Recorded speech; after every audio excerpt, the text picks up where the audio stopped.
Hello, नमस्कार friends. GS mind YouTube channel पर आपका स्वागत है। आशा करते हैं कि आप अच्छे होंगे, ज़बरदस्त होंगे और अपनी पढ़ाई भी अच्छी तरह से कर रहे होंगे। इसी क्रम में हम पढ़ाई जो कर रहे हैं आपका वो यूपीजीके पढ़ रहे हैं और यूपीजीके के आपके 12वां चैप्टर आपका चल रहा है जिसका नाम है इतिहास। यानी कि हम यूपी का इतिहास पढ़ रहे हैं। इससे पहले भी हमने बहुत अच्छे क्वेश्चन किए हैं, ठीक है। तो यूपीएससी का जो क्वेश्चन सेट करने का पैटर्न रहा है वो यूपीजीके का हार्ड ही रहा है। तो इस वजह से आप क्या हैं यूपीजीके पर ज़्यादा ध्यान दें, तभी आप कुछ अच्छे क्वेश्चन कर पाएंगे, क्योंकि इसका लेवल डे बाई डे कठिन होता चला जा रहा है।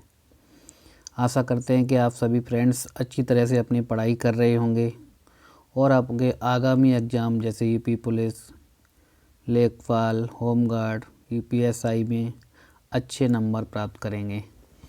तो आइए हम शुरू करते हैं। आज का जो हमारा पहला क्वेश्चन है वो है आपका निम्नलिखित में से हड़प्पा स्थल उत्तर प्रदेश में कौन सा हड़प्पा स्थल नहीं है, ये पूछा गया है आपके क्वेश्चन नंबर 15 में। यूपी में कौन सा हड़प्पा स्थल नहीं है। देखो यहाँ पर आपका हुलास भी है आपका, ठीक है, आलमगीर भी है आपका, और आलमगीर को आप जानते हैं ये आपका हड़प्पा सभ्यता का सबसे पूर्वी स्थल है आपका, ठीक है। आपका गाजियाबाद हिंडन में पड़ता है। मांडी भी आपका है यहाँ पर। तो आपका इसमें कौन सा नहीं है, तो इसमें आपका ऑप्शन जाएगा ऑप्शन नंबर डी, ठीक है। देसलपुर नहीं है यूपी में, बाकी के ये सभी हैं आपके, ठीक है। तो आइए इनको देखते हैं हम लोग। तो उत्तर प्रदेश में स्थित हड़प्पा सभ्यता में आलमगीर तो आपका मेरठ के क्षेत्र में या गाजियाबाद क्षेत्र में ही पड़ता है आपका, और ये इस सभ्यता का सबसे पूर्वी स्थल है। बड़गांव और हुलास आपका सहारनपुर में है। मांडी आपका मुजफ्फरनगर में है, जबकि देसलपुर आपके गुजरात के कच्छ के रण में है, ठीक है। तो आपको यही पूछा गया था कि हुलास आपका यूपी में ही है और यूपी में कहाँ पर, सहारनपुर में है। मांडी आपका कहाँ है, मुजफ्फरनगर में है, और आपका आलमगीर आपका मेरठ में पड़ता है, लेकिन देसलपुर आपके यहाँ नहीं पड़ता है, ये आपकी गुजरात के रण क्षेत्र में पड़ता है। ओके, नेक्स्ट क्वेश्चन है आपका कन्नौज पर महमूद गजनबी के आक्रमण के समय वहाँ का शासक कौन था। जब मोहम्मद गजनबी ने कन्नौज पर आक्रमण किया तो उस समय वहाँ का राजा कौन था, ये पूछा गया है। तो वहाँ का राजा था बेटा आपका ऑप्शन नंबर ए, राज्यपाल, ठीक है। उसका नाम था राज्यपाल। तो राज्यपाल जब इसने आक्रमण किया तो वो अपना राजपाल छोड़ के किले में छिप गया था, ठीक है। सबसे डरपोक राजा था उस समय का गुर्जर प्रताप वंश का। तो कन्नौज पर महमूद गजनबी ने 1018 में आक्रमण किया। उस समय गुर्जर प्रताप वंश का राजा कौन था बेटा, जयपाल था, जो आक्रमण के समय कन्नौज छोड़कर बाड़ी दुर्ग में जाकर छिप गया था। उसकी इसी क्रूरता की वजह से चंदेल शासक विद्याधर ने राज्यपाल को पराजित करके समाप्त कर दिया, और इसका जो अंतिम शासक था वो था यशपाल, ठीक है। यशपाल कौन था आपका, गुर्जर प्रताप वंश का अंतिम शासक।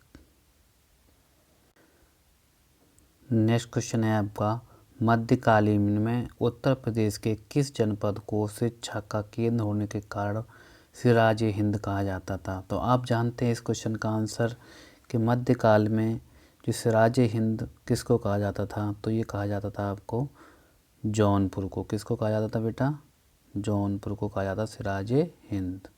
तो इस ऑप्शन जाएगा आपका सी नंबर। क्यों कहा जाता था, क्योंकि इस समय यहाँ का जो शिक्षा व्यवस्था थी बहुत ही अच्छी थी। यहीं पर आपका शेरशाह सूरी, यहीं पर आपके शेरशाह सूरी ने शिक्षा प्राप्त करी थी, ठीक है। यहाँ का एक बहुत ही अच्छा स्कूल था जिसकी स्थापना भी राजा बेगम ने करी थी, ठीक है। तो बहुत ही अच्छा। आइए इस प्रश्न की व्याख्या देखते हैं। मध्यकालीन में जौनपुर शिक्षा का एक प्रसिद्ध केंद्र होने के कारण इसको सिराज हिंद कहा जाता था। शेरशाह सूरी एवं मलिक मोहम्मद जायसी ने जौनपुर से ही शिक्षा प्राप्त करी थी। बीबी रजा बेगम का मदरसा जौनपुर की प्रसिद्ध शिक्षण संस्था थी। ठीक है, बीबी रजा बेगम का जो मदरसा है जौनपुर का सबसे प्रसिद्ध शिक्षण संस्था थी। इसका निर्माण सर की शासक महमूद शाह की पत्नी बीबी रजा ने ही कराया था। बीबी रजा ने इसका निर्माण कराया था। इसका नाम स्कूल का, इस मदरसे का नाम था बीबी राजा बेगम। ठीक है, तो और यहाँ से जौनपुर से किसने शिक्षा प्राप्त करी है, तो आप जानते हैं शेरशाह सूरी और मलिक मोहम्मद जायसी ने यहाँ से शिक्षा प्राप्त करी थी। ठीक है, नेक्स्ट क्वेश्चन है आपका, निम्नलिखित में से किस वर्ष प्रयागराज के किले पर आक्रमण अंग्रेजों का अधिकार स्थापित हो गया था, तो इसका आंसर है आपका सन 1797 ईस्वी में प्रयागराज पर अंग्रेजों का अधिकार हो गया था। तो ऑप्शन नंबर इसमें सही जाएगा आपका डी नंबर। ठीक है, तो आप बता देंगे कि अंग्रेजों ने कब इसको जीत लिया था, तो 1797 ईस्वी। आइए इसकी व्याख्या देखते हैं। 1797 ईस्वी में प्रयागराज के किले पर अंग्रेजों का अधिकार स्थापित हुआ। शुजा-उद-दौला के पश्चात आसिफ-उद-दौला और फिर 1797 में उसका भाई सआदत अली अवध का नवाब बना। सआदत अली ने 1801 में प्रयागराज सहित अन्य क्षेत्रों को अंग्रेजों को सौंप दिया।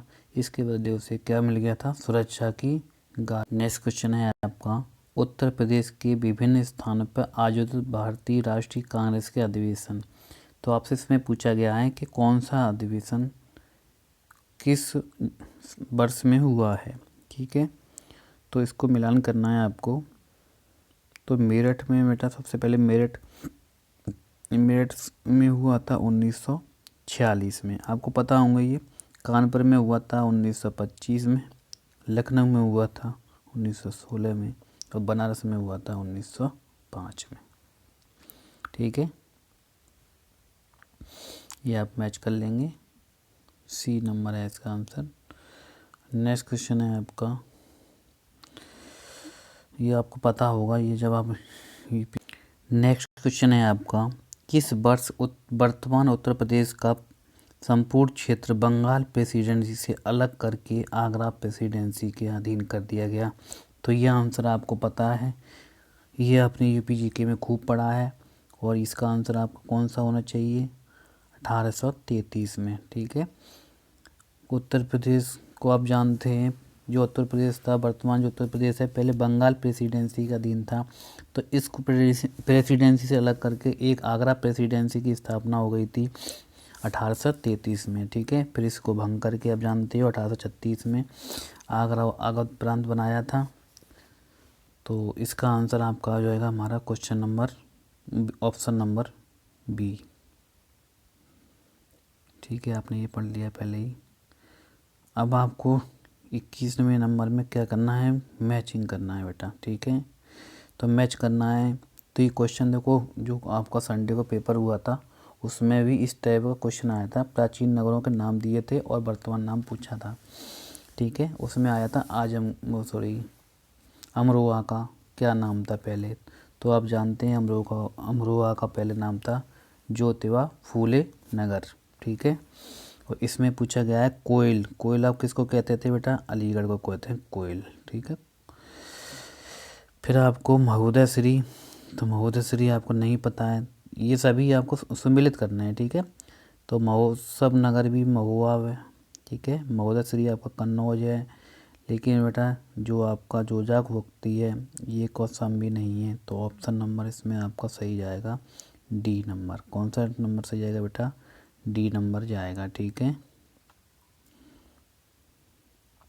कोयल अलीगढ़ को कहते हैं, महोत्सव नगर महुआ को कहते हैं, महोदय श्री कन्नौज को कहते हैं, जेजाक भक्ति कहते हैं बुंदेलखंड के क्षेत्र को। किस क्षेत्र को कहते हैं बेटा, बुंदेलखंड के क्षेत्र को। ठीक है, अब आता जाता है क्वेश्चन नंबर, इसमें भी पूछा गया देखो महोदय श्री, तो महोदय श्री आपने देखा था, महोदय श्री का मतलब क्या है बेटा, महोदय श्री है कन्नौज का। कौन सा, कन्नौज का। तो ऑप्शन नंबर इसमें जाएगा कौन सा सही आएगा आपका क्वेश्चन, ऑप्शन नंबर डी सही जाएगा।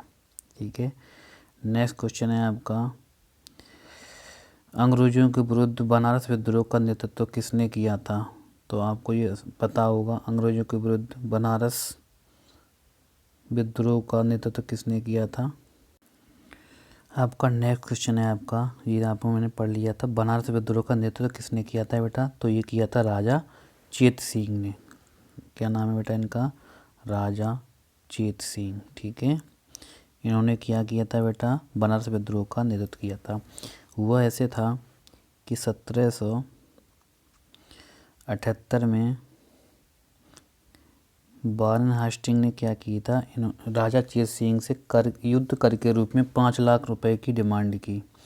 ठीक है। 5 लाख रुपए की डिमांड की राजा चेत सिंह से वारेन हास्टिंग ने, लेकिन राजा चेत सिंह ने रुपए देने से मना कर दिया।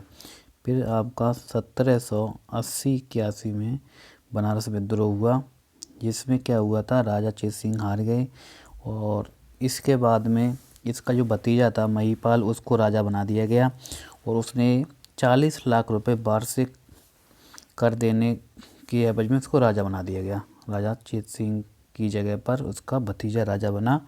और किसने बनाया था इसको राजा? अंग्रेज के वारेन हास्टिंग ने। ठीक है। तो आइए व्याख्या देख लेते हैं इसकी, वही जो मैंने बताया था। अंग्रेजों के विरुद्ध बनारस विद्रोह 1780 का नेतृत्व राजा चेत सिंह ने किया था। वारेन हास्टिंग ने 1778 में राजा चेत सिंह से 5 लाख रुपए युद्ध कर के रूप में मांगा, लेकिन चेत सिंह ने क्या कह दिया, इसको रकम देने से मना कर दिया। तो वारेन हास्टिंग ने इसे गिरफ्तार कर लिया। इसके बाद में क्या हुआ, सैनिक विद्रोह हुआ, लेकिन वारेन हास्टिंग ने इस विद्रोह को दबा दिया। इसके बाद चेत सिंह के भतीजे महीप नारायण को राजा बना दिया गया और 40 लाख रुपए वार्षिक कंपनी को देना उसने स्वीकार कर लिया। 40 लाख रुपए देगा वार्षिक। ठीक है। अंग्रेजों को देगा कौन? महीप नारायण। ठीक है। ये किसका भतीजा था? राजा चेत सिंह का। ठीक है। तो ये क्वेश्चन आपने कर लिया था और आपको याद भी हो गया होगा। नेक्स्ट क्वेश्चन है बेटा, काकोरी षड्यंत्र केस में प्रधान आरोपी पंडित राम प्रसाद बिस्मिल को उत्तर प्रदेश के किस शहर में फांसी दी गई? तो बेटा क्रांतिकारी ये कहा है, यह आपको आंसर होगा गोरखपुर जेल में इनको फांसी दे दी गई। ठीक है। और वर्तमान सरकार ने इसका नाम भी चेंज कर दिया है, काकोरी ट्रेन एक्शन कांड कर दिया गया है, आपने ये हटा दिया गया है इससे। ठीक है। तो आप जानते हैं इसमें कई लोग थे, आपको सबको फांसी दे दी गई थी। ठीक है। और ये आपके बिस्मिल थे कहाँ के? ये शाहजहाँपुर के थे बेटा। आपके कहाँ के थे? शाहजहाँपुर के थे। ठीक है। तो इसको आप पहले भी पढ़ चुके हो। 19 दिसंबर 1927 को पंडित राम प्रसाद बिस्मिल को गोरखपुर जेल में काकोरी षड्यंत्र केस के आरोप में फांसी दे दी गई। 9 अगस्त 1925 को काकोरी षड्यंत्र के आरोप में राम प्रसाद बिस्मिल, राजेंद्र लाहिड़ी, अशफाक उल्लाह खां, रोशन सिंह को फांसी दी गई थी। राम प्रसाद बिस्मिल का जन्म 11 जून 1857 में शाहजहाँपुर में हुआ था। ठीक है। और इसका नाम बदल दिया गया, आप जानते हैं, काकोरी ट्रेन एक्शन।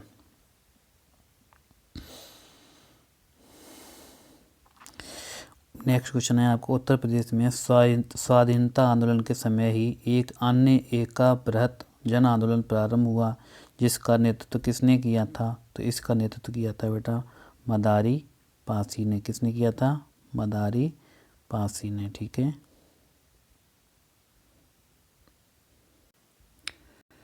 तो इसका आंसर आपको पता लग गया होगा, मदारी पासी। ठीक है।